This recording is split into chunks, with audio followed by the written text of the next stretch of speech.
This is really disturbing. It's absolutely disturbing. We're going to have to talk about it.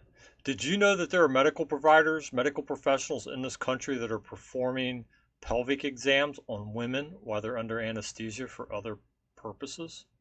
I couldn't believe it. I couldn't believe the information that I got from this. So let's talk about it. I'm your lawyer, Patrick McGeehan, and I am your best friend at your worst time. Welcome to the Law and the Life. I appreciate you coming in here and listen to things that I speak about and things that I'm passionate about. I got a viewer that sent me another makeup video. I'm not sure what to make of that because this is the second person that sent me a makeup video. Anyway, a viewer sent me a link to a video by the channel RawBeautyKristi with an I. Kristi. She released a video. It's a pretty big channel, 1.19 million subscribers. She's got almost 700, well, she's got 758 videos. But she did a video the other day, and I'll link to it right there, right here somewhere. I'll link to the video. She's calling to light the fact that there are medical providers that are doing and allowing students, medical students, to do pelvic exams on women while they're under anesthesia for other purposes. And I couldn't believe that. So I started researching it and I found a bunch of articles over the last couple years regarding this. And to me, it's amazing. We have a term for that in Florida. It's called battery. In Florida, battery is the non-consensual touching or striking of one person by another. It's a very broad statute, and this certainly fits in it. But I couldn't believe this was going on, so I started researching it further, and I'll put the links that I looked to in the articles where I found information. And there was a study done in the University of Pennsylvania where 90% of the gynecological residents performed pelvic exams on women while they're under anesthesia.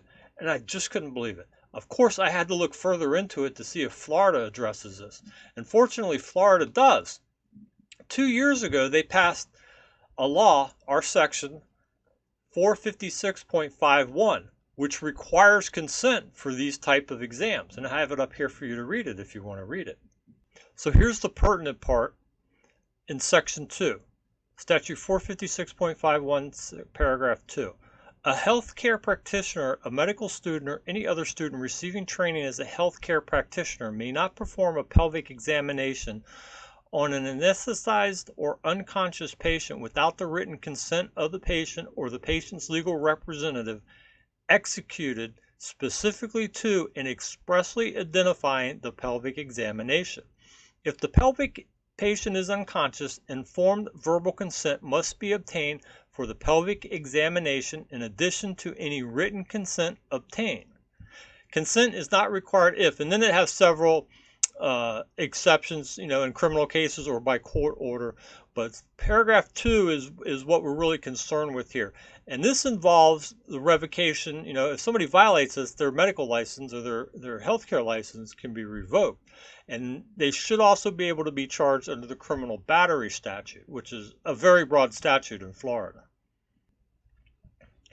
But it's quite disturbing. There are only a handful of states that allow it, well, maybe more than a little handful of states. But before 2019, there was, 6 states that outlawed it. And since then, there's been several more. But there's a whole bunch of states that don't have laws prohibiting this, other than criminal battery. And if criminal battery covers it in your state, then you'd be covered under that for now. But I mean, come on, this is ridiculous. There's all kinds of justifications that they list for it, that the teaching mechanism, and it doesn't cause any harm, and it forwards the profession. But come on, you can't do that.